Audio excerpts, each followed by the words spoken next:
face the final frontier of Seema. Are we edging today, CGB? Is that the plan? Oh, we're on the edge. Right off the jump. We're already there. It's too early to be edging, Simo. It's too early. we gotta calm down. But I just can't do it. I'm so excited when you're here to look at Edge of Eternity's cards with me and tell our wonderful audience whether or not they're good. And in no way am I gonna post this months later when something blows up in the meta on my Clips channel. Do that. You would never do that. Not what I do here. I don't know if you saw that, but the clip of like Raren and I rating a card that got banned in Standard. Oh no, I didn't see that. That's funny. I put that out the day it got banned, and it went off a little bit. It was very fun. So I love having all these ways to reuse content in the future now. It warms my heart. So are you excited? Do you remember the last time we rated cards like this? We had a 1 to 5 scale. I'm going to remind everybody what it is. Oh God, great. I'm still dealing with the psychic damage from last time after everyone berated my rating system, but that's okay. That's what I'm here for. Yeah. Gosh, we have to go back and actually analyze that once the people have played Final Fantasy a bit more. It seems like it's happening so fast. It's so fast. So the system, 5 stars, my friends, with the intention of rating for Standard. 1 star, no play. 2 stars, played in a niche deck. So just one deck that only fits this thing, that only shows up here and there. Number 3 is a role player. This can be a consistent sideboard card, a 1 of or a 2 of, something like that. Not something anybody's maxing on. Here's a question actually for you. What determines, like, in Magic, like, if you play a 1 or a 2 of? Because, like, Yu-Gi-Oh, the deck building philosophy is I don't know, like, how similar or different it is. So I'm curious, like, what determines it's weird because you have 4 ofs in your game. So what determines like a 1 or a 2 of, out of curiosity?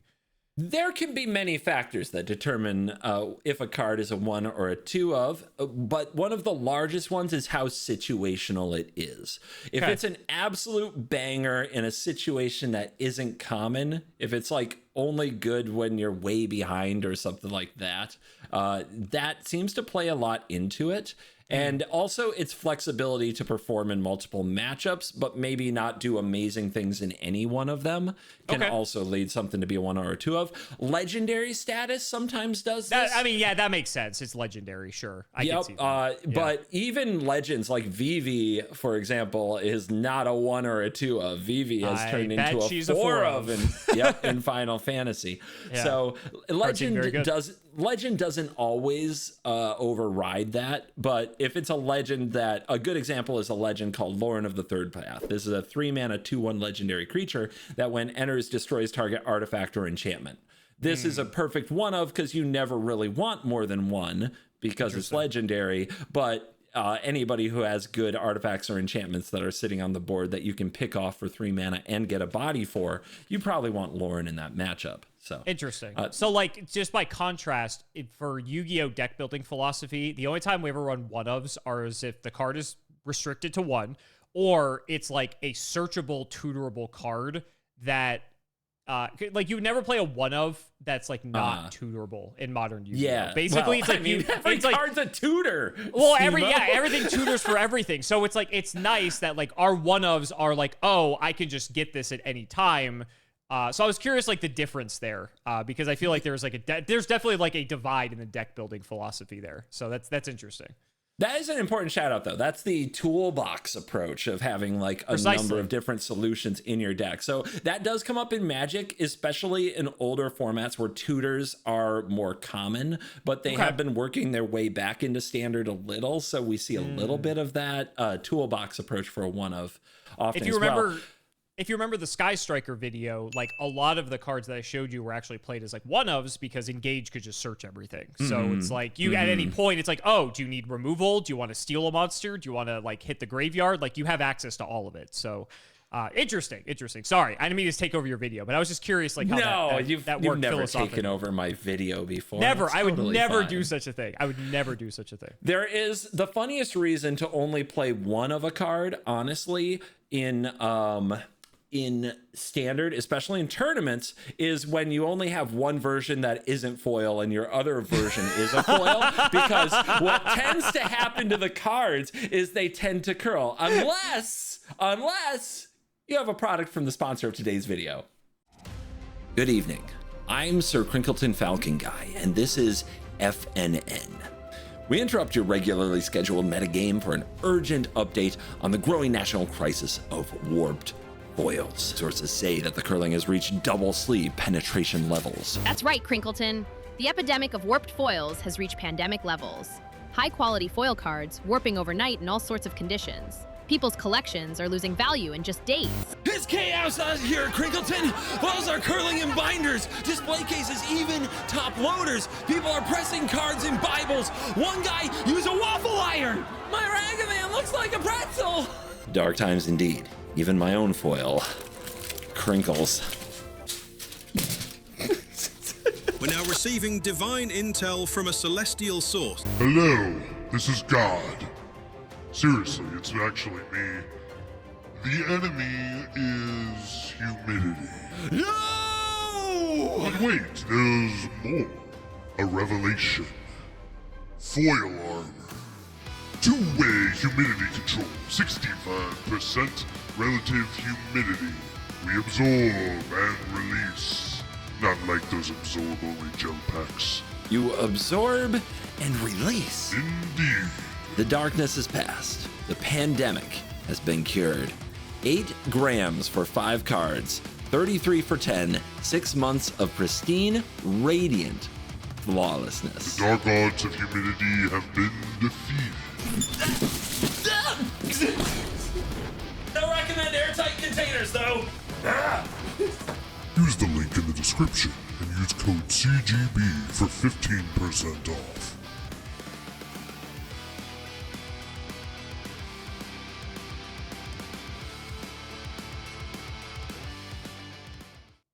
And we're back. Nice ad break in the middle of our star rating system. You're welcome for the setup, by the way. You're welcome. You are such a pro. So let's go to 4. Let's go to what a 4-star card looks like in this video. It is a staple. It has an important role in an A or an S tier deck, or across multiple B tier decks. You see it a lot. You know this card if you play standard. Sure. Makes sense? Dingus Egg. Got it. Dingus Egg. 100. And number five is everybody's favorite. It's a ban candidate. People are talking about banning the card. It creates an A+ tier deck, or it is present in multiple A tier decks, and the player who maximizes this card in the format often wins. It is something you build all the way around. And I've added one more tier just for the love of these videos. C for commander card. That's a good one. I like that. Yeah. Because like Commander's so different from actual like standard Magic. I feel like that's fair to have a separate category for it. 100%. So you are rating the mythics from the set today, and we're going to see how many mythics we get through. There are 25 in the set. Holy crap. We'll see. But let's fire. We're going to our first planet. Are you ready?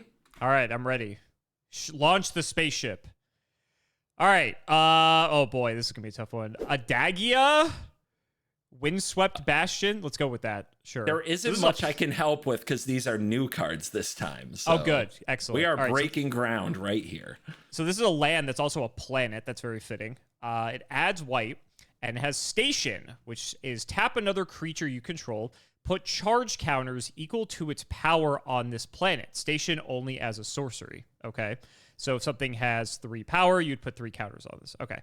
But then 3 and a white, and you tap this, you create a token that's a copy of target artifact or enchantment you control, except it's legendary. Activate only as a sorcery. How relevant is the fact, granted, like, you need 12 plus charge counters. I'm assuming that's what that means to the left of it. Yes. Okay, I missed that part. It needs to have 12 worth of station to even get to activate that ability. Okay. Let me ask this. How relevant is the fact that the copy is a legendary? Does that mean that it would, if there's another legendary, it would like legend rule out potentially? It does. It's interesting. This is not something we've seen very much of. Usually when you're creating a copy, either it doesn't include anything about being legendary, so it kind of soft bans copying legendary things. Although you can get the enters or dies triggers of a legendary card if you make a copy of it and then have to sacrifice one immediately. Sure. But this idea of making the copy legendary means that you can only make one, which is kind of a weird limiter on this card. I would say it's a downside to make the token copy legendary by quite a bit. And because there are also a lot of effects, we'll even get to one later in the video, maybe, that doubles how many tokens you get. There's one in standard right now that doubles how many tokens you create whenever you create tokens. And if you create multiple legendary tokens, you only get to keep one. Another rules question. Are you allowed to tap a creature that you just played, even if it's summoned sick? Yes, you are. Okay. That's good to know, because that means you can actually like do something with these things immediately. But you need 12 charge counters on this, and then you're paying 4 to copy it. But then you can do that theoretically every turn once you have the charge counters on it. As long as you have an artifact or enchantment under your control. Copy. Yep. Yeah. Yep.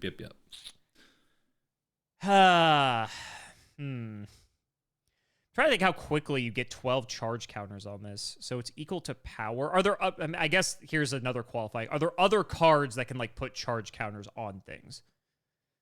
That's a good question. Yes, I don't know that it's common. Okay, so, but there are cards that do it. Yeah, there are ways for it to be done. They're much more common in Commander. There's an ability called Proliferate that lets you increase the number of counters on any permanents. Okay. And it's really funny because those Proliferate cards are in Standard right now, and they're actually going to rotate out when this set enters. Oh, that's funny. This set is taking a bunch of cards out of the format as well. Sure. Okay. Interesting. I'm trying to think, like, how early are you doing this? Like, play a... This is like turn 5, 6, maybe. You're getting to this? My thought process is the same. I don't know how early you're supposed to be able to get this online. Yeah, and I feel like this could be a Commander card.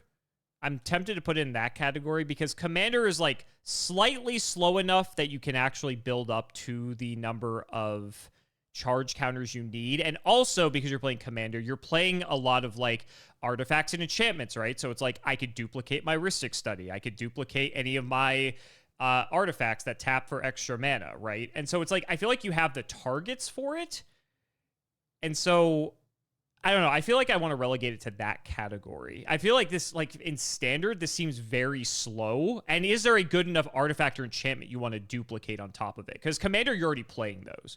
So I think that's like another question of, is there something worth copying that you would play in Standard? So I put this in the Commander category. I feel like I could see some decks playing this. I am right there with you. I will also give this a C. I think we can both give this a C. You can even just thumbs up there in our little Discord. I put a C on screen for you. Nice. Okay. So this seems so slow to me. This is a cycle. It's just slow. Yeah. This is a cycle, so we will have other lands to grade. Okay. This one, specifically, it's like, I'm trying to think of the standard deck that just keeps an artifact on the field you want to copy. And there are some that come to mind, but it's like they're very niche decks as they are, and this feels like it's going to be so slow. So, yeah. There's, for those who keep up, the Simulacrum Synthesizer deck that makes giant constructs when it's doing its thing could turn this on right away and then copy the synthesizer. But that seems very win-more to a deck that's already making like 10 constructs every time it plays an artifact. And 90% of the deck is artifacts. Yeah. So, I don't see it.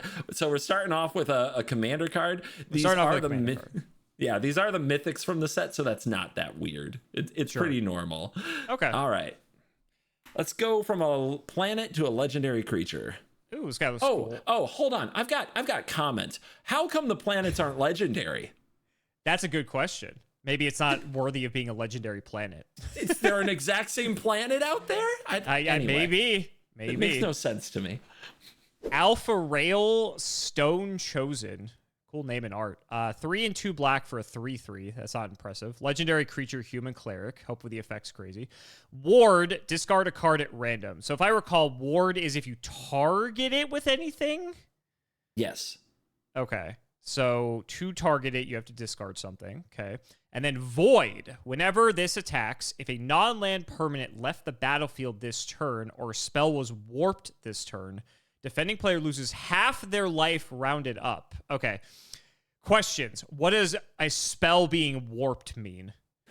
Great question. I can show you a warped spell. In fact, we'll do a Is there a double dip. mythic warped spell? There is.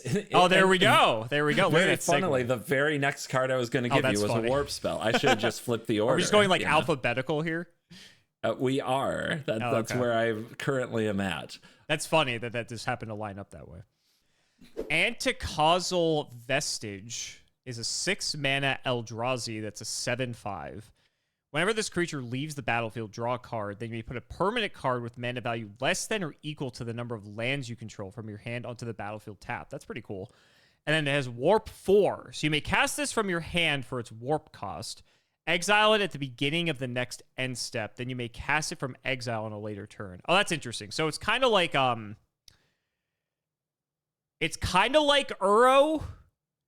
in a way. Kinda. Yeah, it's like a little bit. Yeah, because it's like you can play Uro and then he like dies and then you can like escape him or whatever to bring him back, right? It's kind of this like same concept. Okay, interesting. Okay, so back to the other guy. So if he attacks and a non-land permanent left the battlefield this turn, or a spell was warped this turn, defending player loses half their life rounded up. Okay, so this has to attack for you to do that. It just happens. It's not like it has to like deal damage or anything. The non-land permanent, so like can't be any of like fetches or anything like that. And then as ward, discard a card at random. So it has some like kind of protection to make sure he lasts a turn. Yep. It can be a treasure token is probably the thing that would be like the easiest way to trigger this. That's an easy way, yeah, because that's just an artifact. Yeah, okay. But of course, it also counts. It's leaving the battlefield from either side. So if you just play a 2-mana kill target creature on your opponent's thing, that triggers it too. It doesn't really affect the board that much. We're just talking about life, and you know how I feel about life as a resource. Like, I will go down to my very last point if it requires that. Well, let's think about it. Let's try thinking about it from that point. If the opponent hasn't taken damage, this is like a 10-3. Kind of, or like in Commander, it's a 23, right? Yeah. In that sense. That's pretty big. That's exciting, right? Does that get you going? Not really. I'd rather just play like better cards, to be honest. I'm kind of on the I'm in like the 2-star category with this one. I'm not loving it. Like, yeah, it's like flashy and cool, but I don't know. I'd rather have something that actually like does something. So you're going with 2? I'm going with a 2-star. Yeah. Okay. I think there might be a deck that can like play this, and it'd be very niche. But I don't know. I'm not in love with this one. What do you feel?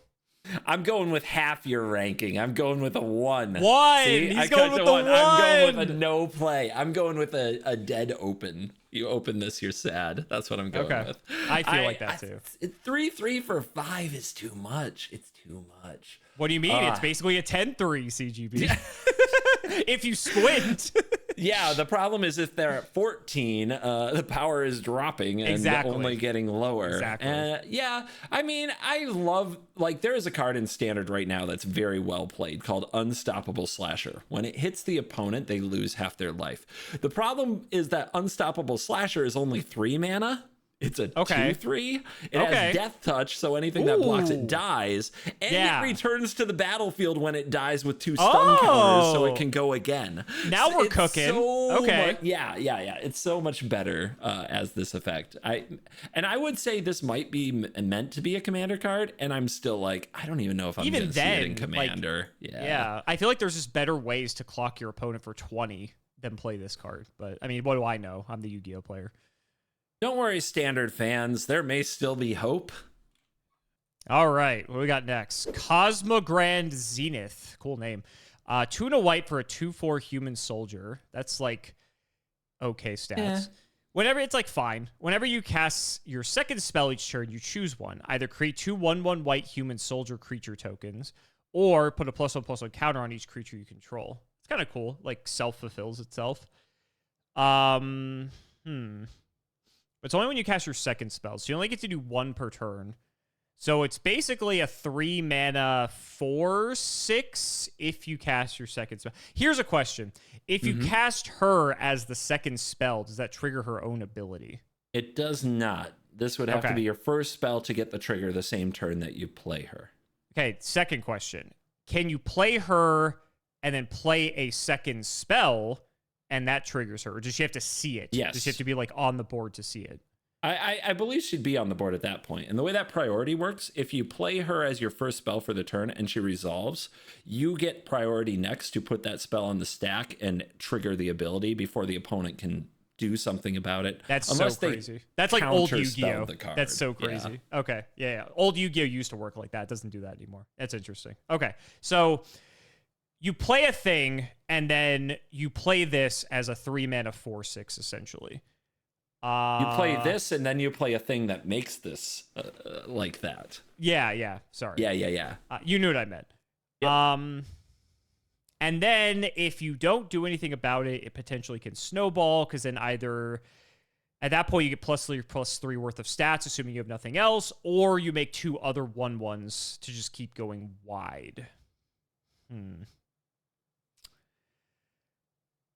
But you have to play a second spell again, so you'd have to have like a lot of cheap stuff to do that. Yep. Cards that draw cards, little cantrips, little wheel spinners. It's funny because it's like I could maybe see this being good in Magic, but I feel like this would be horrible if it was in Yu-Gi-Oh. But that's a lot of cards, to be fair, because our game is just ridiculous. And which is always, it makes it fun evaluating these types of cards, because it's just the power level is just so different. How good is it? It's second spell each turn. I feel like you just need so many. I mean, maybe are there enough like cheap things in the format that you could like that are like 1 cost that you could just like fire to always hit the second spell each turn? I think if you're playing this in your deck, you are building in a way that you are hitting your second spell every turn. And this is a strategy that already worked with a card that got banned, Corey Steelcutter, which triggered on the second spell each turn. Oh, so you can definitely build a deck around something like this. But Corey Steelcutter, I think, was a much different card. Every time it was an equipment, so it was very hard to interact with. It was only 2 mana, and every single time you cast a second spell, you made a 1/1 monk token with prowess, and you attached the cutter to it, so it became a 2/2 with trample and haste as well. Oh, okay, that was a broken card that got banned after only like 1 set. So wow, that's crazy.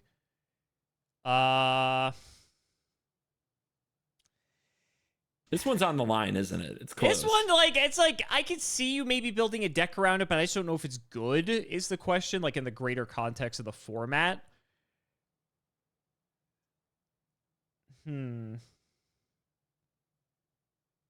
I'll be generous. I'll say 3 stars. Like, I think there might be something here. 3 stars. I'll go 3 stars. A role player. I can... Yeah. Where you at? I think it's a lot closer to that than a staple. I don't think it's a staple. No. There are other cards in go wide decks. I'm thinking of a card called Sanguine Evangelist that fits in token decks right now that are better and that you'd rather have most of the time.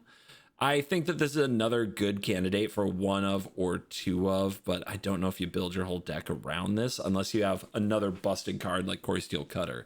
Like if Cutter was still in the format, you'd almost be like, oh, I can build a Boros Cutter deck and just get even more. Yeah, it's pretty good.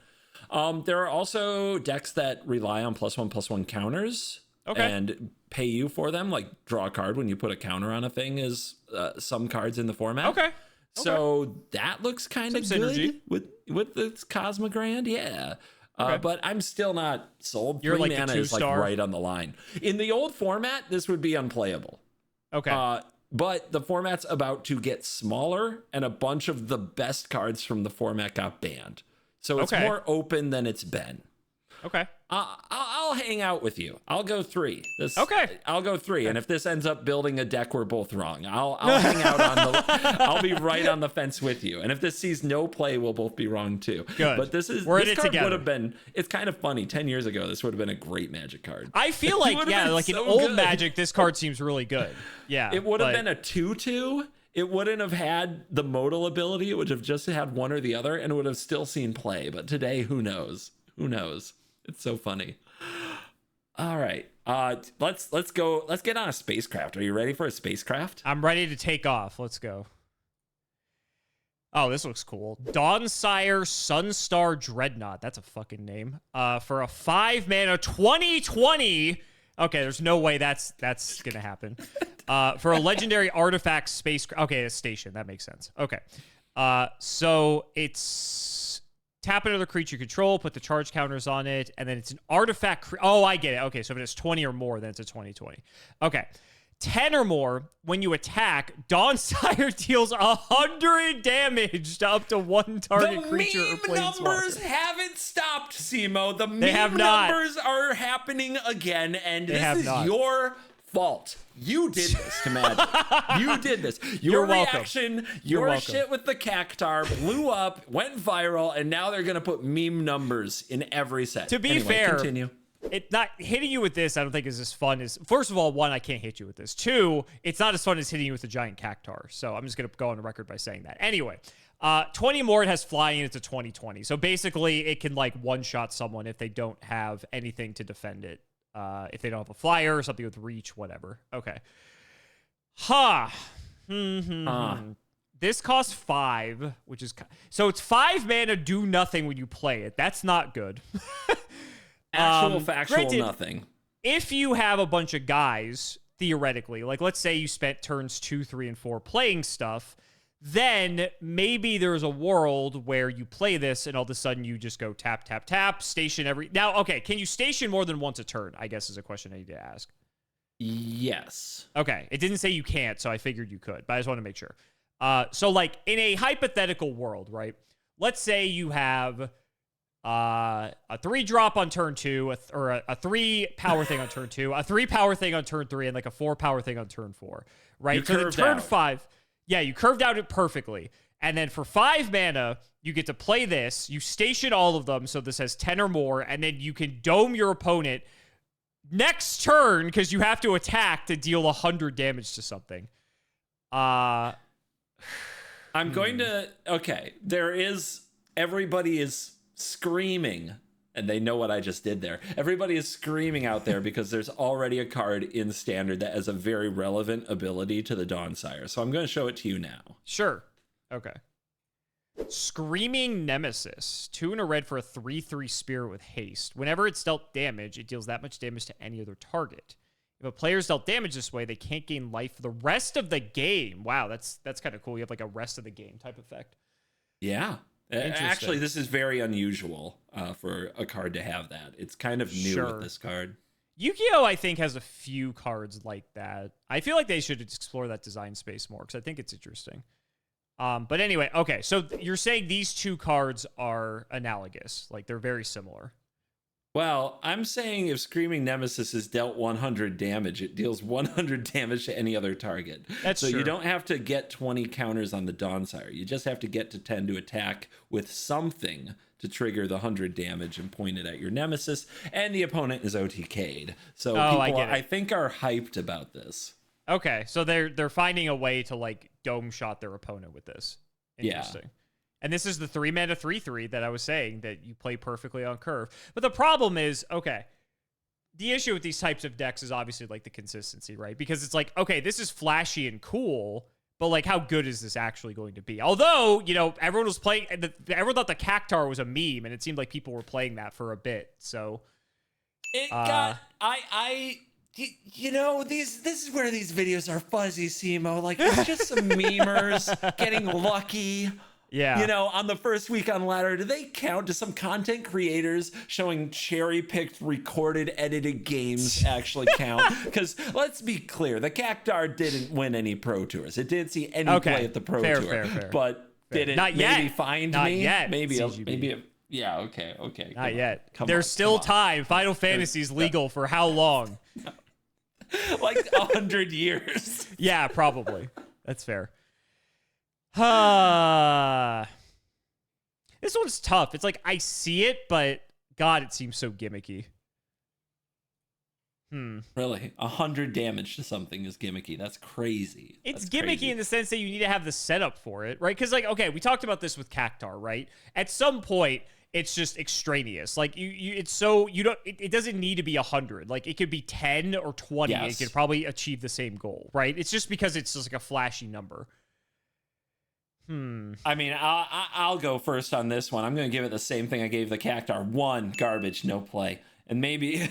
Yeah, I'm like... And because I am, in fact, making a Commander video with it today, I'll give it a C as well. There you go.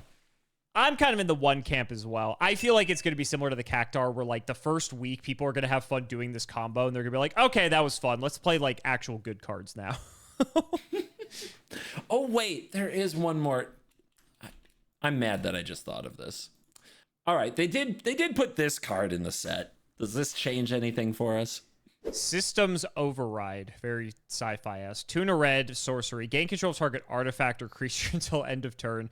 Untap it. It gains haste until end of turn. If it's a spacecraft, put 10 charge counters on it. If you do, remove 10 charge counters from it at the beginning of the next end step. That's very funny. I like how they made like the counter to the spaceships. No, that does not change my decision though. But you can, it's a fun card. If you can like play, you can play the Dawnsire on turn 5. Bear with me.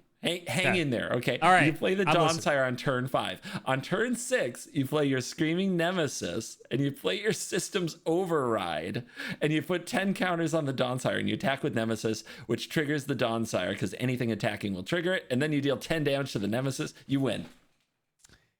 Yeah, 3-card combo. Crazy. Woo! Wow. Okay. If you pull it off, you pull it off. Like I said, I would not be surprised to see like week 1 combos of people trying to do this, but I don't see any longevity here. And maybe we're wrong.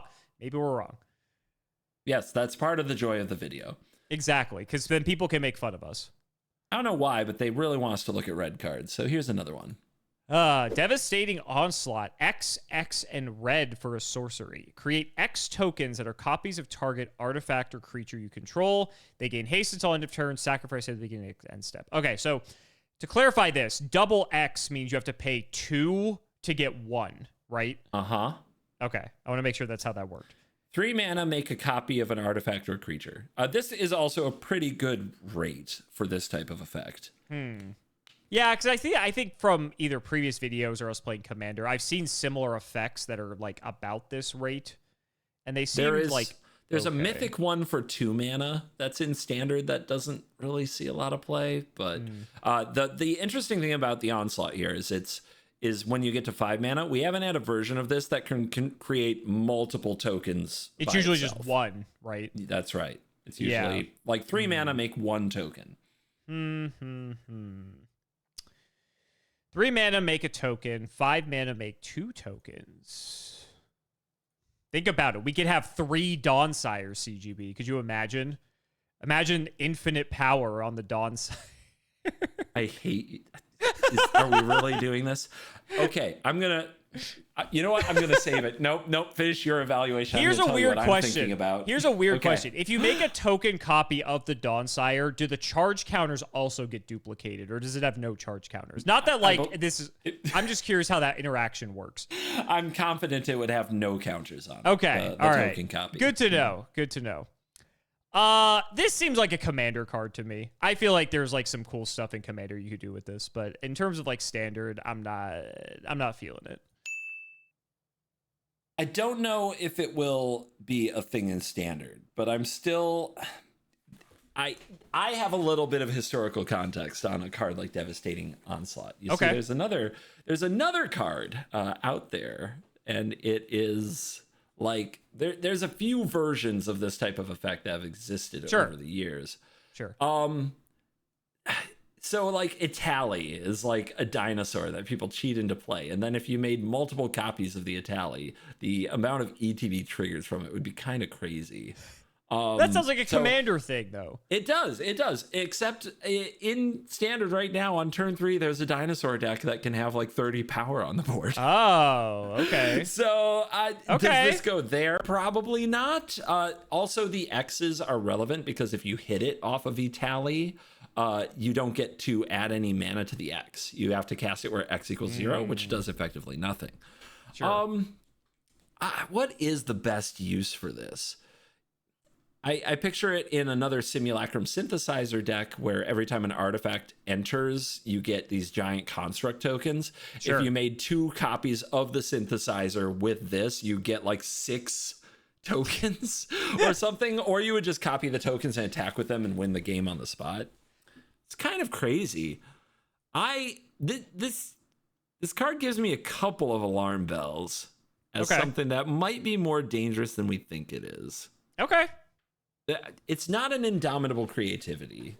That was a really interesting card that let you sacrifice some artifacts, then search your library, get a giant thing that attacked in 1. Like, imagine if this pulled something out of the deck, you could get a Cactar with it and attack with it with haste and win the game. Now you're speaking my language.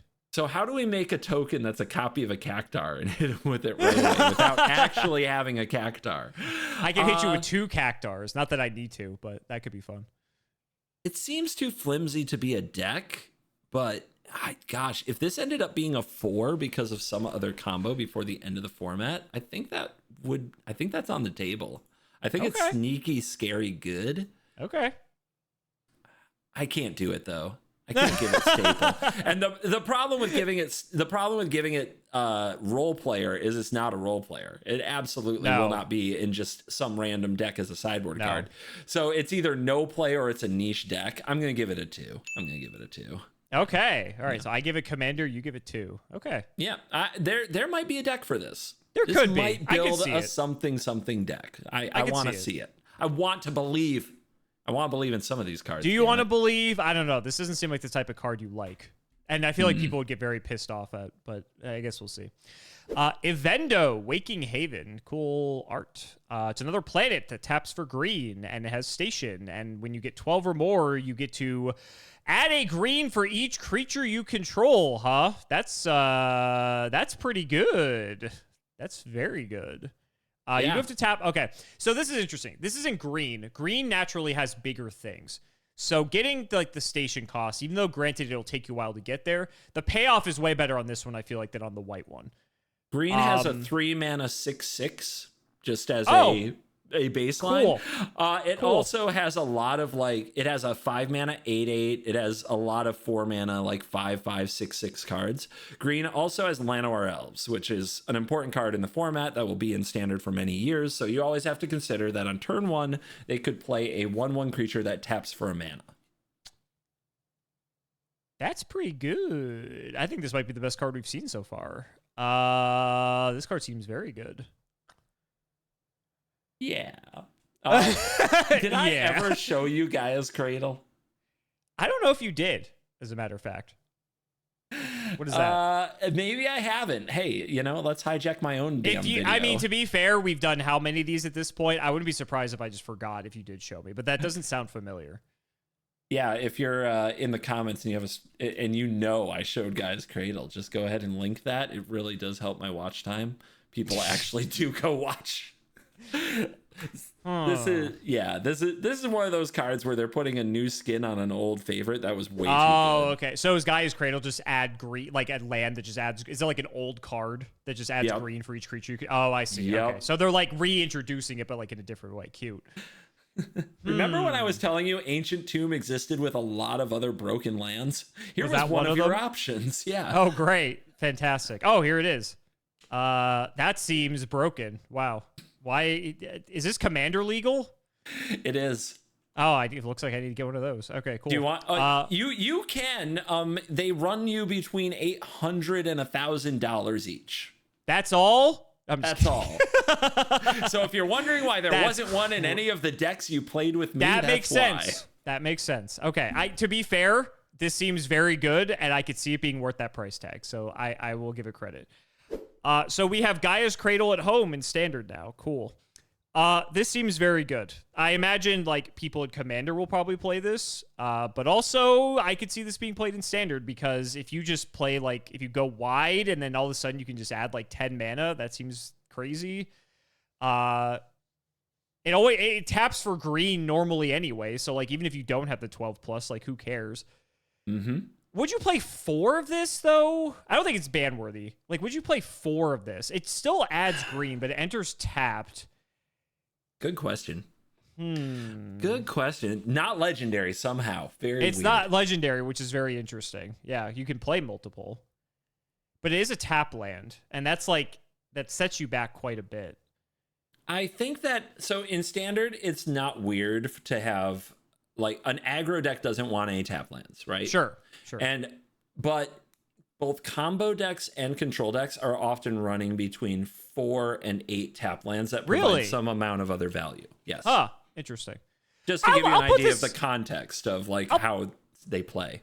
I'll put this at 3-star then. Like, obviously this will see playing Commander for the most part, but I think any green deck is just going to play this because why not, right? It's like, it's free. You may as well. If you're already playing tap lands as it is, this is probably better than the other tap lands you're playing. So I'll give this a 3-star. I don't think they're going to play this as a 4 of. Because like you only really need 1, right? And not to mention you have to build the station counters. So like that's another like downside. So I think like decks will play a few copies of this, and it's like cool if they see it, great. But if not, whatever. So I'm in the 3-star category. I don't think it's a 4 of. It might be my anti-creature bias that has existed my whole life. I have trouble, like, I have a feeling that a lot of the green decks aren't going to put this in because they're just going to be either... They're green decks, dude. All they have are creatures. So they're just going to be, like, playing aggro. So I'm trying to think, like, maybe a Golgari deck would want 1 or 2 of these, but I'm in niche deck mode. But it's also really tempting to... Like, Elves is a deck that is always lurking, and it's a very niche deck now. Is it like a go wide deck? Yeah, it's a go wide big mana deck. And Craterhoof is in the format of standard. I know that card now. Yeah, so if you get a number of creatures and then use this to cast a Craterhoof, you win the game. You win the game. Yeah. So, yeah, I am looking at it as a staple potential. But the deck isn't there now, and it hasn't been for a long time when it comes to Elves and a go wide green deck. So I can't put it there. So I have to go 2. I have to say this is a niche. Okay. But I hope I'm wrong. I hope that this is actually like busted as it kind of reads. But as the creature hater, I can't do that. I think it'll be fun. It'll be cool to see if like what people cook with this one. Because like I said, I think this is maybe the best card you've showed me so far. Mm-hmm. I would agree with that. It's a very powerful card, but let's get into this one. Let's see, come here, drag and drop. When the website gets slow, our video gets crazy. You weren't here when this was a Raren video where Discord just suddenly exploded and we had to like, tweet each other cards. Tweet. Anyway. God, we're on white card. You haven't shown me a single blue card yet. What's wrong with you? Exalted Sunborn. Cool art. 3 and 2 white. Just alphabetical. 4/5. It is alphabetical. Yeah, that's fair. For an Angel Wizard, that's a fun type. Flying and lifelink. Those are 2 pretty good keywords.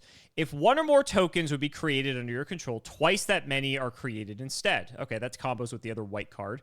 And then it has Warp 1. So you can play it, exile it at the beginning of your next end step, then you may cast it from exile on a later turn. Why? I'm trying to think. Why would you warp this? Why would you warp this? It's beginning of your next end step. Well, I mean, if you want to just double the tokens, right? Like, so hypothetically, if this is your... If you go Cosmogran Zenith into Warped Exalted Sunborn, you can get the double tokens, right? So yeah, that's cute. That's cute. And then you can play this later, which is fun. I mean, for token decks, it's curve filling. Like, right? You're just kind of filling your curve with a little extra, maybe probably before you have 5 mana or something like that. I don't know. Well, it's kind of cool if you have like a token producing deck, right? It's kind of cool that like you can just warp this out to double the tokens and then just like play this later. Oh, right? it kind of plays around board wipes. Kind of in a way, yeah. So like a really popular Planeswalker right now both doubles the tokens you have and also pluses to make tokens. Is it so white? Yeah, it is. So if you have Elspeth on the board and you're playing to +1, which would make 2 tokens, and you think your opponent might blow up all your creatures, you can warp out the Sunborn. You can plus to make 4 tokens instead, and the Sunborn's still hanging out over here, and you still have more mana probably to do even more if you want to. Right, and then if they can't answer the Elspeth, then you could bring this back and then double tokens again. So it's interesting that warp is kind of like this unique form of protection in a way. Huh. Interesting. I don't think this would be a 4 of. I think if you're saying there's like the token producing cards, I'll give this a 3-star. I think this is a cool card. I really wish you could block with it. It would be it would be busted, but I really wish you could block with it. Well, it's the beginning of the next end step, so technically you can, right? The beginning of the next end step is the end step on the turn that you play. On the turn, okay. I think because it said next, I was thinking the one after. But okay, yeah. No, that kind of sucks. But the mono white tokens deck is good though. They have card draw, they have removal. I feel like if that's already good, this would slot in perfectly. They're losing some things to but they're gaining the rotation, more. But yeah, they're not losing token production, and this ups it. I mean, God, some matchups you just want a 4/5 flying lifelink too. I was about to say, like stats wise, like that seems good. It's not like she's a 5 mana 3/3 like the other guy, right? Like the stats seem pretty decent, and she has flying and lifelink. I mean, I don't know. It kind of seems like it just goes with the game plan. Yeah, I'm between 3 and 4 because of the token deck already being good and this slide. I don't feel like she's a 4 only. Well, it's weird because like with Warp, you could argue that she could be a 4 because like you can just play her for 2 in that case. But I don't know. I feel like she's still a bit pricey to be a 4 of. That's why I went with 3. If there were any deck that just incidentally was able to give a creature haste sometimes, this thing for its warp cost with haste would be insane. Ooh. So if there was just an enchantment that like give all your creatures haste, but also made a token or something like that would be so perfect. You're like, anyway, here's the next card. I'm vibing on the Exalted Sunborn. I'm gonna give it. I want to give it a 4 really bad, to be honest. Then give it a 4. I'm gonna give it a. Yeah, you know what? You baited me into this, but you're welcome.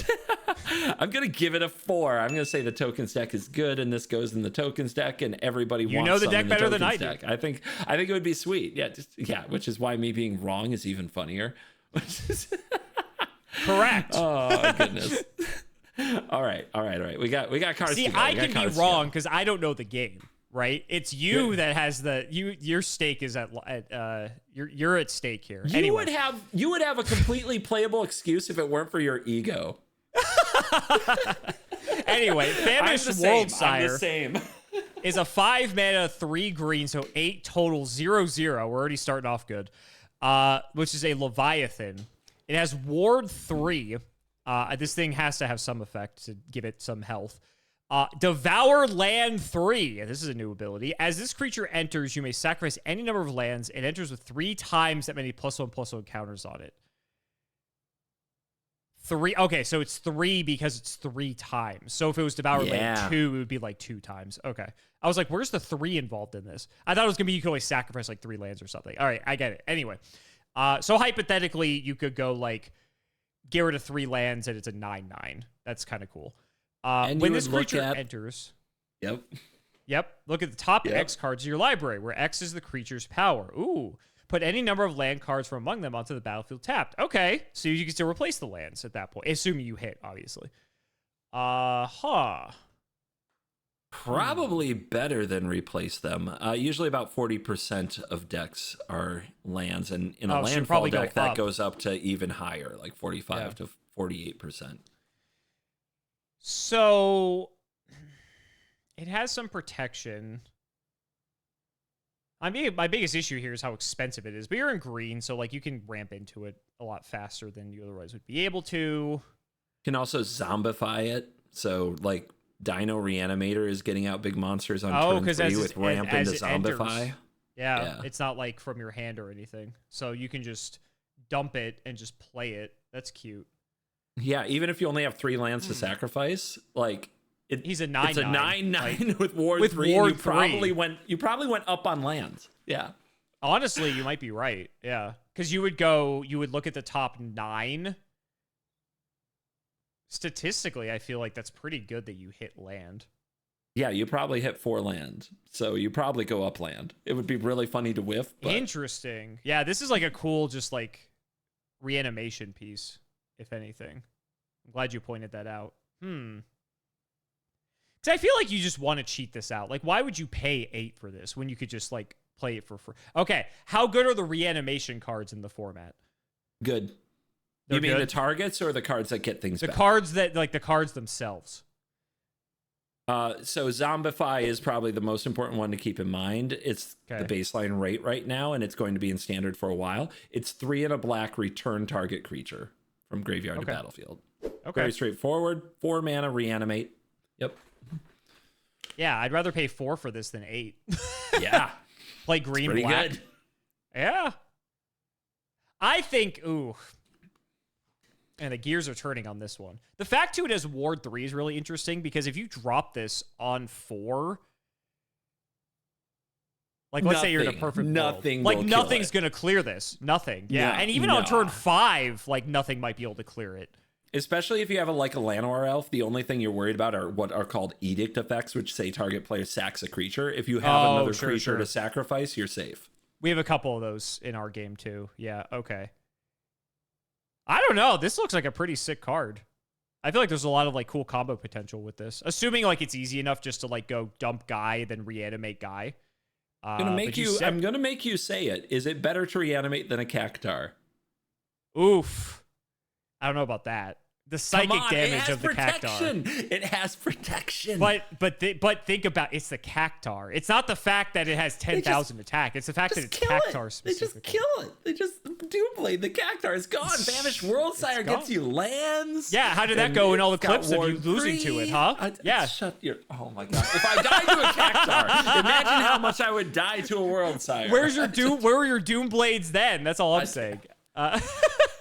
I opened this door and I regret everything. I think this card's very good. I think there's people that are going to make like decks that just like dump this, bring it back, and it's like your opponent's not going to have an answer to it. I think this card's going to be... But again, like, I don't know if you play 4 of it, right? Because like, I don't know how easy is it to just specifically go into your deck and send a card to the graveyard? It's uncommon. Very uncommon. Okay, because like in Yu-Gi-Oh, that's like pretty easy to do for a lot of things. In Standard, it's not easy, and it's pretty expensive. There's a card called Lively Dirge that'll do it for like 3 mana at sorcery speed, but it's like nobody really wants to play that card.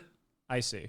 Because like in Yu-Gi-Oh, we have a card that just says send a monster from your deck to the graveyard, and that card's restricted to 1 copy for context. I think I get what you're asking. Here's the big thing for the reanimate decks. It is easy to play good cards that discard a card from your hand and draw another card. And it is hard to play cards that tutor things into the graveyard or mill yourself as much as you want it to. So the approach would be, if this is good, you run 4 so that you are likely to discard 1 and draw into what you need. That's exactly what I was going to say. Because at that point, you'd want to run 4 because you want to see it because you need to hit it off of things. Yeah.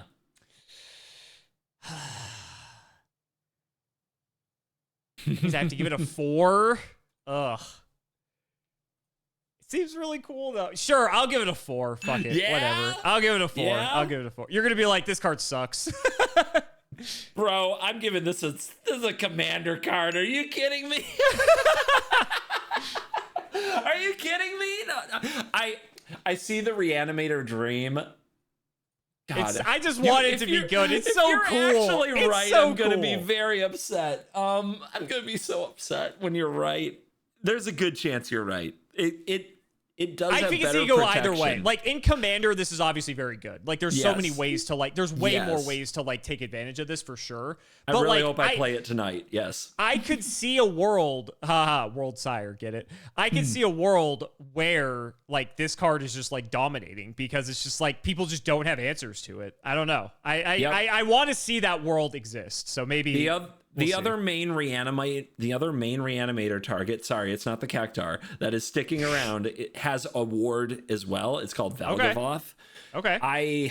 The reanimator deck with this and Valgavoth seems very realistic to me, and I hate that. I'm still not doing it. I'm giving it a C, and I'm standing okay, give on it the C. Give it the C. So I will either be very wrong, or you will either be very wrong, and this content is meaningful. C. It would be really funny if it were somehow a one of in like a toolbox deck and we're both just infinitely wrong. Anyway. Well, that's the most likely outcome, right? All right, we get the red land, Caveron Memorial World. It's a land that enters tapped, but taps for red. It has station. And if you have 12 or more, 1 in a red, tap, sacrifice a land, create a 2/2 colorless robot artifact creature token. Then creatures you control gain +1/+0 and gain haste until end of turn. Interesting. Very aggressive card. You sack a land for it. That's really interesting. You do have to get it up to 12. My biggest issue with this is if you're playing red, you're probably playing some sort of aggressive deck, and you're not going to want to tap your creatures for station because you're going to want to get damage in. And it seems like the station effect seems more like a inevitability rather than like you trying to win the game, which is like sort of counterintuitive to what red wants to be doing from my understanding. So I'm actually going to give this like a 1. Am I going to give this a 1? It gives stuff haste, which is interesting. Like it's a land that can give stuff haste.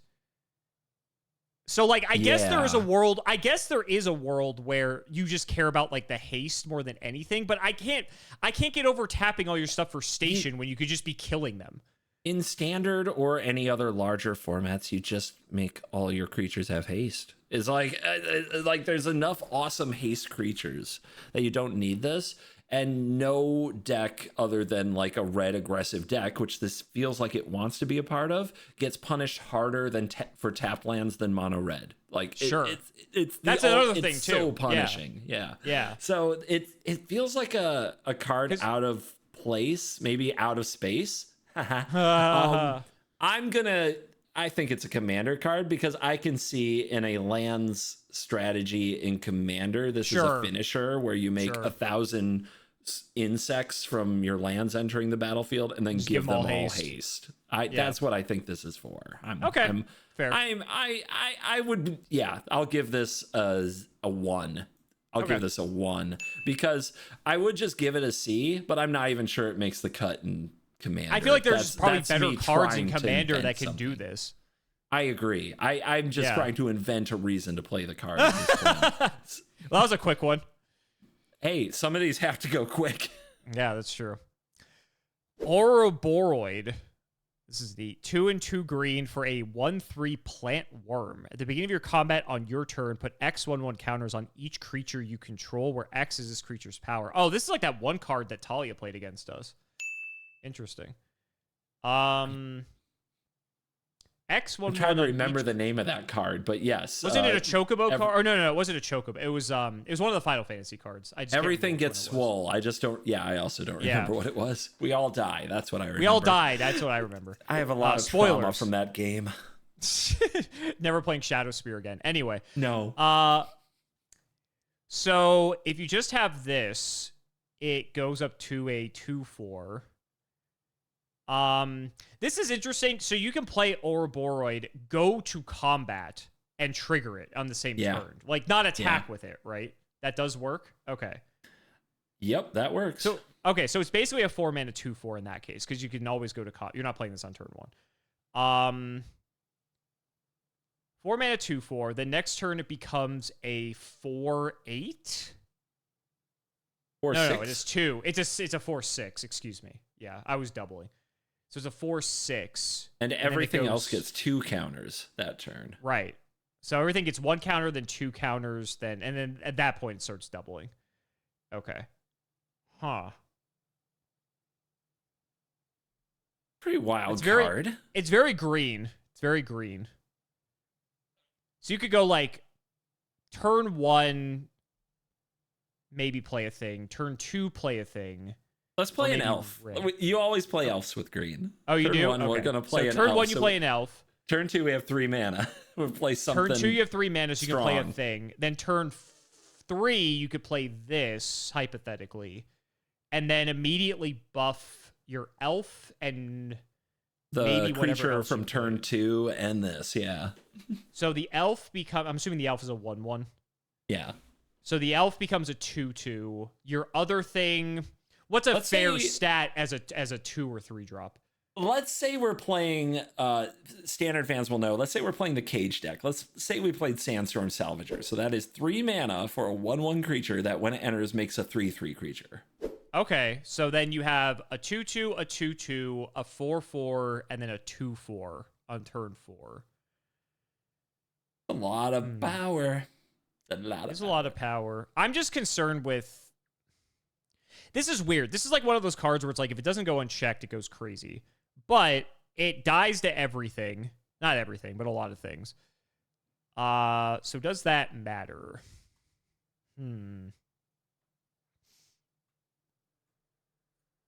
Like, if this starts snowballing, you just win. Just straight up. Because everything's just going to be huge, and your opponent's not going to be able to keep up with how big your things are. I think that 2 turns of unchecked without a board wipe or a removal spell, and you've already given out 3 +1/+1 counters to each creature, is probably enough to win a game of, like, standard Magic. This one's tough. It is. Lots of things are good against people. Yeah, lots of people are good against... Lots of cards are good when your opponent does nothing, right? Yeah, literally. Yeah. Man, there are so many good options for 4 mana, but there's also a lot of ways to go wide. There's a lot of ways to make a lot of creatures. And this thing buffing all of them right away is very good. Yeah, the fact it's instant, I think. If you had to wait a turn, I would not think this card's good. Yeah, but the fact that you can do it instantly is very interesting. I'm going to go with a 2. I think there'll be a deck for it. I don't think it will be a top tier deck, but I think there will be a deck for it. That's where I'm at too. I think like it has a home, but I do think it's a bit snowbally and it doesn't have protection. So yeah, I'll go with a 2. We'll agree on this one. That's where I was sitting before. Generic agreeing content. Yay. Need to agree with each other podcast. I make fun blue of my card. wife. All right, it's broken. Banned. Yeah, finally. It's done. It's over. Quantum Riddler. 3 and 2 blue for a 4/6 Sphinx with flying. When it enters, you draw a card. Banned. As long as you have 1 or fewer cards in hand. If you draw 1 or more cards, you draw that many cards +1 instead. Whoa, that's sick. And then it has warp, 1, and a blue. God, the blue cards just have my heart. This is why we get along, buddy. As long as you have 1 or fewer cards in hand, if you draw 1 or more cards, you draw that many cards +1 instead. But you have to have 1 or fewer in hand. So you could hypothetically play this with no hand, draw 2. Or you can warp it for 1 and a blue. That would also let you draw 2 if you had 1 or fewer in hand. This is like Jinx from Riftbound. Kind of, because like at the beginning of your turn, you would draw 2 if you had 1 or less in hand. Jinx also reduces your hand. This kind of keeps your hand full. That's like the weird part about way. it. Yeah. As a lover of playing control in standard specifically is where I just absolutely love being my toxic controlling self. This card is a great curve filler if you have nothing to do with 2 mana. It's also a way to have a creature in your deck that doesn't feel like it costs you very much to have in your deck, because what you're probably doing until you have control of the game is warping it. And when things are going well for control, it's usually you have a pretty full grip with answers to everything. Right. And when things go badly, you are playing all your cards, trying to keep up with your opponent. You end up down to 1 or fewer cards, and now you're top decking, and you top deck the wrong answer, and you lose. Yeah. So this, whether it's either in your hand or sitting over there in warp, feels really good to me. It's never dead. It's never bad. And it's kind of your safety blanket if you top deck another land, because then you just play this. You have a 4/6 body and you draw 2 cards. Yeah. You're probably gonna work your way through your mana problems. I mean, the other card draw cards that we run in control decks is usually like 2 mana, draw a card, and later you pay 2 mana again at some point and draw a card, like a Think Twice or a Deduce. I think this is better than that. At least in the future you have a card that gets you at least one more card that's also a body too. Yeah, that's the big thing. I like how we said that in tandem. Yeah. The fact you get the body too is nice, because like stat wise it's like, it's not like maybe ideal for a 5-drop, but it's still it's okay. I mean, it has evasion too, because it has flying. It's just like, it helps you. It's like, if you're ahead, you don't really need it. But if you're behind, it really helps you as a control player get back in it. Because the biggest issue with control is, like, if you run out of things to stop your opponent, then you're just cooked, right? I would say if you're ahead, like, you win the game with it. Like, that's one of the problems for control is, what's your win con? What are you cramming into the deck to actually and this could close? just hit for 4 every turn. So it actually gives you like a win con too if you're playing like a very spells heavy deck. I like it. I mean, obviously it's blue. Of course I'm going to like it, but we love it. I like it. Yeah, this is great. 4 of? I mean, you can warp it for 1 and a blue, but it's weird because it's like, you know what? I'm going for it. This is the future of control decks right here. 4. Okay, I was going to go 3. Doing it. I'm going go right 3. in. I feel I wouldn't blame you. Yeah, I don't know if I'd want to max this, but I could see the argument for it. Haha. Running 1 or 2 of these is totally acceptable. I will not. I have no restraint like that.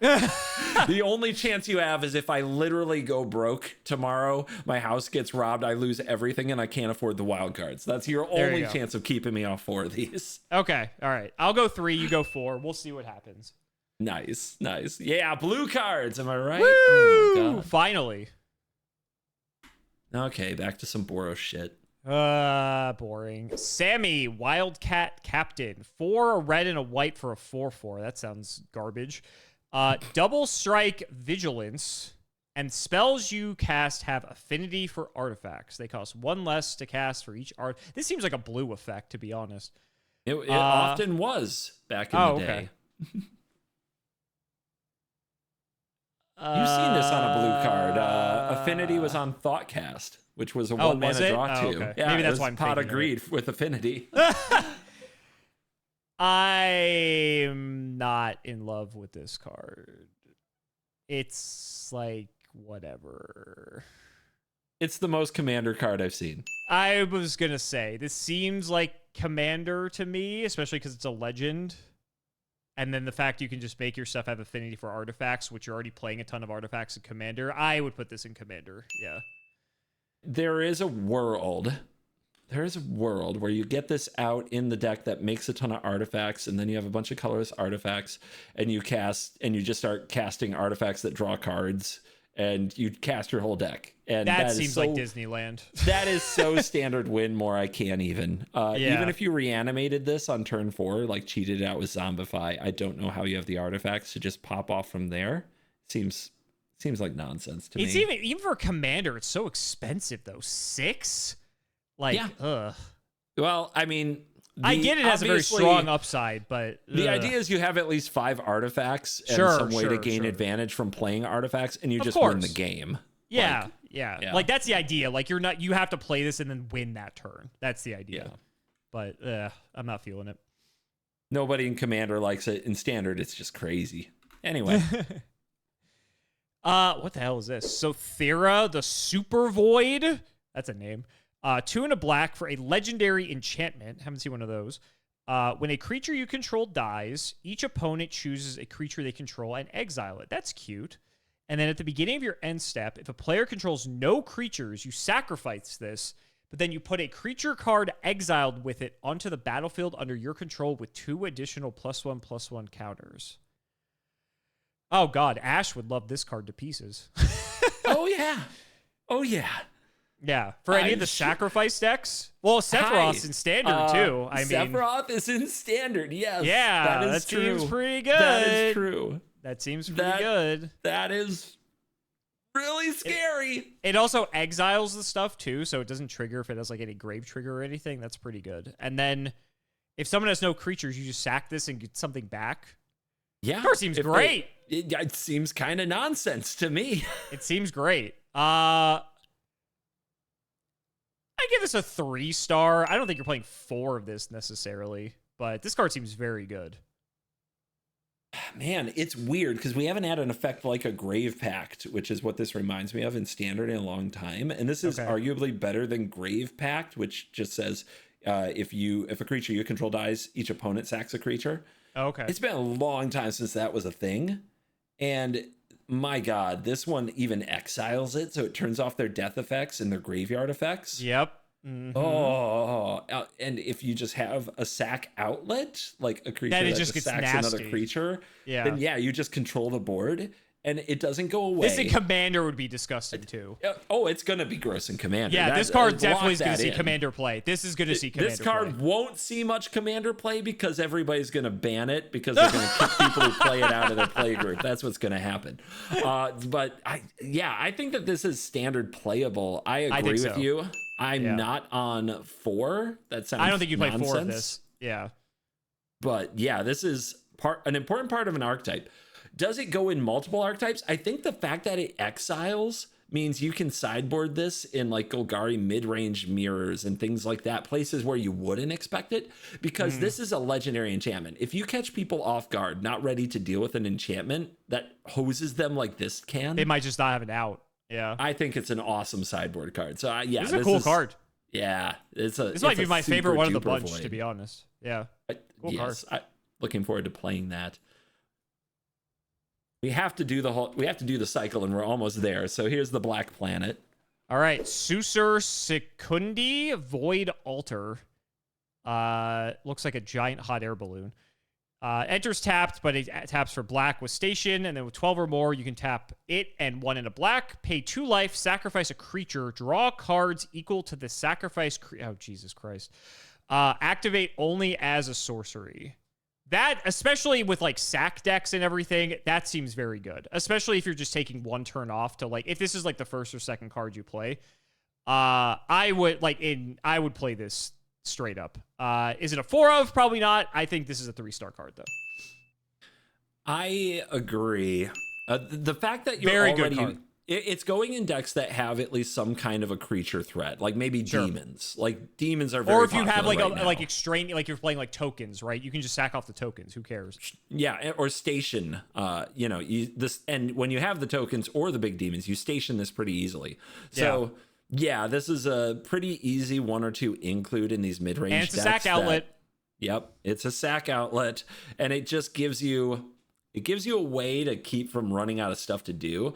Yeah. I bet most games it's not doing much. And then there's those those 1 in 10 games where you sack your 6/6, draw 6 cards, and now you win. It's also gross because like if you have it untapped and they go like try to destroy something, you can in response tap this, pay, sack off the thing, and just draw cards in exchange for like that thing would have died anyway, right? But it's wish like, that were true. Oh, because it's sorcery. That's right. Sorry. That would have been so broken if that wasn't a sorcery ability. That would have been nuts. Yeah. In fact, just a general note, like station as a sorcery is also a big downside compared to like if you could do it at instant speed. But yeah, I think that was intentional though. Yeah, they don't want to break it too hard. But I think this is a 3. I think this one will sneak into more decks. I think there isn't a big downside to having like 2 of these for when sometimes it wins the game. Yeah. Right. And like the fact it draws cards equal to the power too. It's not even like it just draws a card. It's like, oh, I'm going to sack off something with 5 power. Like, okay. Yeah. This will also be in a lot of commander decks, I feel like. It's going to be one of those lands that pushes up the price of a mana base. Probably. Where did my next card go? We're almost there. We're doing great. We might actually cover all the mythics. I was skeptical if we could. Another red card. All the blue hate. This is Tanuk, Steadfast Second, 2 and 2 red for a 3/5 Kavu pilot. Other creatures you control have haste. That's very good. And then artifact cards and red creature cards in your hand have warp 2 and a red. Ooh, that's kind of neat. Especially because it gives the stuff haste on top of it. Yeah. This may be one of the better red cards we've seen, I feel. I feel like there's a lot of cool stuff you can do with this. Maybe it's a commander card because it is a legendary. You can warp out the famished world sire with haste. Hell yeah. You can warp out. Oh my god. Oh no, because it has to be artifact creatures or red creatures. No, okay, damn it, you can't. Yeah. I was like, oh, you can do the cactar. No, you can't. What can we do there? Big red creatures and artifact creatures. You can warp out the Dawn Sire with no things stationed on. There's a Sire of 7 Deaths, which is lifelink and all those abilities. It's okay. I think it is kind of limited by that red. Oh, Progenitus is in the format. 10/10 protection from everything. Oh, that's cute. That's fun. No, that's kind of nonsense. I that's put basically 10 to the face. That's all that is. I put this into the commander slot. I think there's like a lot of cool stuff in commander you can do with this. Standard, maybe. It's a cool build around, and it has a lot of potential. We need an artifact or a red omniscience, and this is just that's fine. all we need. Then we're set. That's all we need. Then we're good. What do you think? Yeah, I hate it, but I have to go commander on this one. I was excited until I think it's remembered a cool commander. It's only red creatures. I think it's a cool commander for what it's worth, but it's it's a very cheaty telegraphed. Oh shit, commander. Yeah, literally. And commander, you have way more options to like abuse with the second effect, right? Right. Yeah. Let's look at Tezzeret here. Tezzeret, Cruel Captain. 3 mana, 4 loyalty for a planeswalker. Whenever an artifact you control enters, put a loyalty counter on Tezzeret. Okay. For 0, you untap target artifact or creature. If it's an artifact creature, put a +1/+1 counter on it. All right, that's already abusable in Commander. Great. -3, search your library for an artifact card with mana value 1 or less, reveal it, put it to your hand, then shuffle. That's also very abusable. That's Soul Ring. Literally. And then -7, you get an emblem with at the beginning of combat on your turn, put 3 +1/+1 counters on target artifact you control. If it's on a creature, it becomes a 0/0 robot artifact creature. The robots. The robots. This card seems very good. In Commander, specifically. In Standard? What kind of artifacts are we playing in Standard? What kind of artifacts at the right price are we untapping that give and where you'd want to counter? I have a hard time with that. So there's nothing on the par of Soul Ring that we're searching up. Sure. Like there's a few 1 mana artifacts that might be playable. This guy seems nuts for Commander. I agree. So like honestly, the artifact I play the most in Standard is called Ghost Vacuum, which is a piece of graveyard hate, which having a way to tutor it would be pretty pog. So that's fun. Cute. Yeah, it's but I think it's going to the Commander bucket. Yeah, I don't know. I don't think I can add Tezzeret just for that. I can't do it. And as for the +1/+1 counters, if we can build a deck that's like all artifact creatures, then this can actually get nasty because if you can do it in any color combination. So it can be like a red-green artifact creature deck. Yeah, he's colorless, which is kind of neat. Yeah, there's a Delirium deck that uses a lot of artifact creatures in red and green right now. And if this is your turn 2 or 3 play, I say 2 because of Llanowar Elf. Yeah, and you are buffing your stuff immediately. This can get snowbally. I'm still just. It doesn't feel like a standard card, which is it does. This feels like a commander card through and through. But like, this is a damn good commander card. It's a damn good, and any deck can run it, which is kind literally of, scary. Yeah, I don't like that in my commander. I don't like that we add a tutor that any deck can run so that they have Soul Ring more. Has Tezzeret traditionally been colorless, or has he been a certain color? Been blue. Oh, that's why we like it. Yeah. So I think it's a busted commander card. This card seems very good at commander. Yeah. I mean, we've only talked about Soul Ring. But in Commander, like there are so many decks that have like a 1 mana. Yeah, a 1 mana artifact just sets it off. The Ozolith in +1/+1 counter decks. I'm thinking of Amulet of Vigor in lands decks. Oh my God. Shadow Spirit. Nope, don't do that. Cool card, though. Don't advise Shadow Spirit. But yeah, big old C. Big old C for Tezzeret here. Cruel Captain, we give him the C. Now, it turns out, I think Tezzeret here has a bracelet. Yeah, let's look at Tezzeret's bracelet. Can't tutor it. The Dominion Bracelet. This is sick art.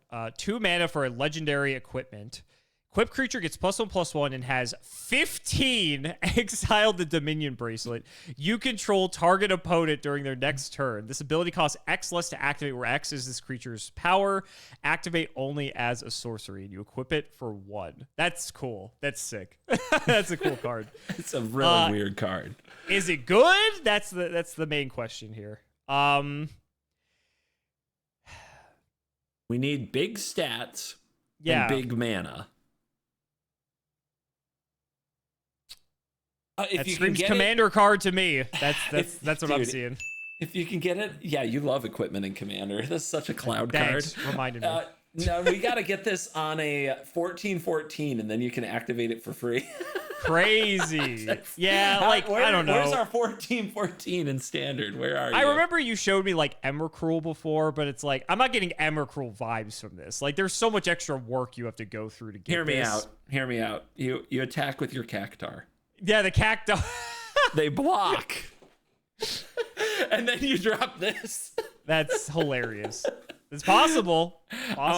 Controlling a player during their next turn has been proven to be a game-ending effect. You almost never recover from it. But man, I think this is also such a commander card. I can't. Yeah. If somebody does this to me in standard, hear me out. Oh my God. Hear me out. Famished Worldsire. You devour 5 lands. It's a 15/15. And then you Dominion Bracelet because it costs X less, so it costs 0, right? Shit, you're right. You're right. I'm cooking. My vote. So you're going with a 4 then? No, I'm not. It's a commander card, but I still like that I figured that out. That's maybe the best way to get this. So at least in standard. So. All right, you've been a trooper. I think people are gonna make Dominion Bracelet decks in commander though. That's a fun card. Oh, the equipment decks are gonna love this. It's a different equipment that makes different effects happen. It actually does something, weird. You've been a trooper. You've read a lot of mythics, which are famously wordy, and you're a Yu-Gi-Oh player, so you're probably not even impressed. I'm used to it. I'm not. Honestly, Tezzeret is the most text I think you've showed me, and that's an average Yu-Gi-Oh card. I've got 3 more to go. One is the Blue Planet.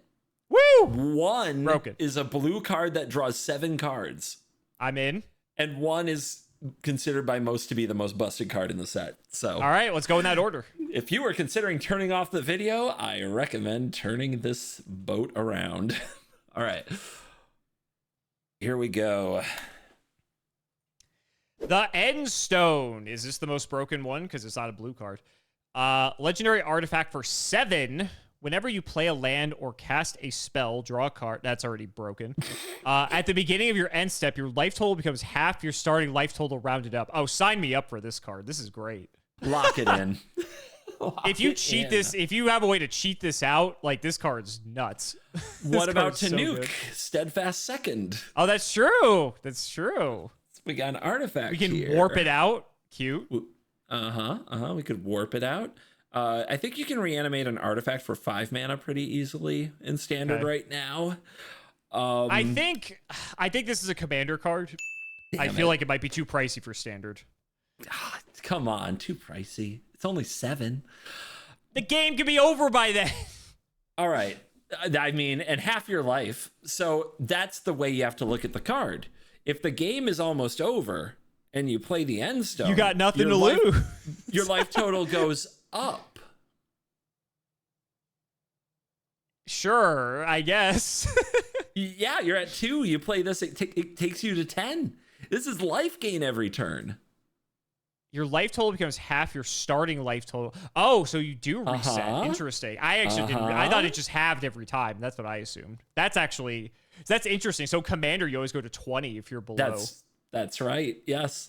For I still me, think that's it's a commander life gain card. in commander because I still think it's a commander card. I still think it's a commander card. It's such a good commander card, though. But it's so good. I know. Every deck can play it. Every deck can. Oh my God. That's an exciting. Not every card. deck wants it, but my God, you want. Is there a deck for this in standard? VV is legal in standard, man. So VV can cheat it out? Yeah. If you untap with the VV and play this, you're untouchable. I was going to say, like, you just win untouchable. But you're already playing VV, right? So, I mean, like, you're already in a good situation. What if you're, like, trying to reanimate Omniscience, you know? Because that was a deck, but they, like, exile all your Omniscience with something like the Stone Brain. They remove Omniscience from your deck, but you can still just pop off and grind them to death with the End Stone. You could. I want to give this something besides. I really want to give this something other than command. You know what? Do it. 2. You give it a 2. Okay. There's gonna be a deck. There's gonna be a deck for the End Stone. I can see there being a deck, but I still think it's a commander card. I believe in you. I believe in you. Thank you. I appreciate that. I'm sorry you didn't say that one till the end. Haha. I thought about it. I did think about it, but alphabetical. It got me. Earthos, Titanic God Core. That's a name. It's a blue land that enters tapped and taps for blue with station and 12+. You use blue and tap it. Add blue for each artifact you control. Interesting. So it's like the what is it? Like the green one, except for artifacts. Which, by the way, was another old land called Tolarian Academy, which got banned and everything. Oh, good. Excellent. Did Gaia's Cradle get banned and everything too? No, you said it's legal in Commander. It didn't get banned even close to as much, which is really funny. That is funny. Okay. In Standard, how good are the artifacts again? It didn't seem like they were particularly good. It's fine. It's not great. Yeah, this is a commander card, straight up. Like, if you're playing, like, the Tezzeret, like, you're playing this 100%. So this is a commander card. Yeah, and I think it'll be an expensive commander card, too. I think people are going to be all over this card. Because people love their artifacts, yep. And artifacts are often very busted, but so that makes sense in Commander. In Standard, the artifact deck just doesn't need this. Again, the artifact deck that exists right now in Standard is making a bunch of like 10/10s, and just if it untaps with them, you win the game. And that like it doesn't need all this stuff happening at all. All right, draw 7. Show me draw 7, baby. You were keeping track. You were waiting for that. I was waiting. You said draw 7. Not only is it draw 7, it involves casting things for free. Woo! My kind of card. Let's see it. It's the last one. Weft Walking. 4 and 2 blue for an enchantment. That's very expensive. When this enters, if you cast it, shuffle your hand and graveyard into your library, then draw 7. Okay, that does something. The first spell each player casts during each of their turns may be cast without paying its mana cost. Whoa! So it's like double-sided one-turn omniscience? Interesting. Huh. For, let's just experiment. What if your one free spell is Omniscience? Yeah. Then everything's free. Yeah.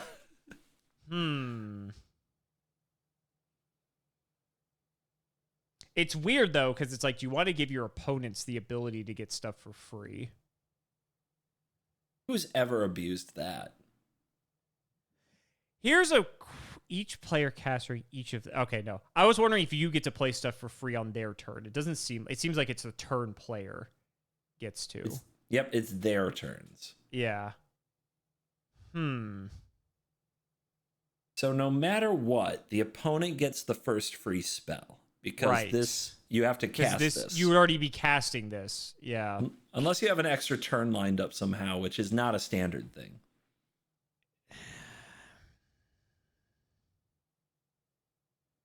It is trying to think, like, how do you abuse this? Yeah. I mean, if you're both at parity, if you're both a stalemate where you're top decking, they have a bunch of lands, you have a bunch of lands, and you play this, you will probably win because it won't matter that their spell was free because they didn't have more spells. Here's a rules question: do you have to have a hand to draw 7? Like, if you have 0 cards, how does this work? Oh, you draw 7. Okay, because like in Yu-Gi-Oh, for this type of effect to resolve, you'd have to have minimum 1 card in hand. No. Come on now. Yeah. No, I'm letting you know. I'm giving you some of the details. Because we have a card called Yu-Gi-Oh would put the brakes on you like that. That's so mean of the game where everything's free. Because we have a card called Card Destruction. Card Destruction says both players discard their hands and then draw the same number. And if either player has no cards in hand, you can't activate Card Destruction. So that's what this reminds me of. I'm trying to think if there's a way to like cheat this out during like your end step and then like you get first crack at a free spell. Good question. I guess like as a control player too, like if you have no cards, sort of like with the Sphinx, right? This gets you 7 cards. So in theory, if you're playing blue, right, there's a world where you draw 7, and even though your opponent gets to play their first thing for free, you might have then a counter spell to be able to just like get rid of it anyway. So it may not matter, but you need more mana for that because you don't get to play it for free. This card is legal in Standard. High Fae Trickster. This is sick art. 3 and a blue for a 4/2 fairy wizard with flash. Flying, you may cast spells as though they had flash. Oh. Well, that solves my problem. That might solve a lot of problems. It wasn't until you said that I even remembered this card. I mean, do people play this card now? This card is too slow for the Standard format that just happened before the bans. I haven't seen it since either, but like this, like draw 7, draw your own 7, not draw R7 is a pretty damn good payoff for this. So you'd have to have this end of turn, pay 6, play this, draw 7, then it's your turn. You get to. That seems so Disneyland. You're in Disneyland on this one. I think so. Yeah, like I want it to be good, but dude, you can pick it back up with your Meringue River Regent, which is a dragon that returns things to your hand. You can pick it up with a Nurturing Pixie and play it again. You can have 7 cards all the time. Oh, what are you rating it? What are you rating it? I don't know. I honestly didn't. I wasn't sure how I was going to rate it this whole time. I knew it was coming and I still didn't think about it. But there are so many cards right now. There are self-bounce decks are already good that let you pick this up and play it again. Is just, oh my gosh, just endless draw 7s. It's kind of crazy. And at the same time, you're giving your opponent free spells. So how do you deal with that? Right.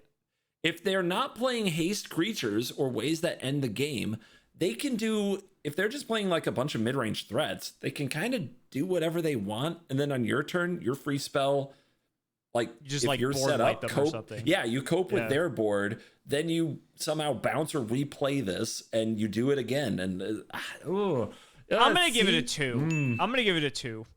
I think there's a deck for it. I don't know if that deck's going to be particularly good, but I think it's like the pieces are there that I think there could be something. This card could go wrong, man. This card could go wrong. This is them with a few like careless moves getting something banned. It might not be this though, and that's the thing. Is like I don't think this would get banned. It would be the card that let it get cheated out or cast for free too easily somehow. Right. But the alarm bells are there. I'm trying to think if you play like green blue, right? It's like you can ramp and get this out like a bit quicker. And then it's like you play High Fae Trickster, and then like you can left walking on like 5 or something to like get it out for free. And then you like, because like you turbo ramped, so you're down cards, but then you're back at 7. And so it's really good. I don't know. Like, yeah, like that seems good, but it's like the fact that the opponent gets to play something for free. Like, I don't disagree with you. Like, I feel like there's a deck here. I feel like you, of all people, might be able to crack this one, but I feel like there's something here. I just don't know like how the pieces fit together.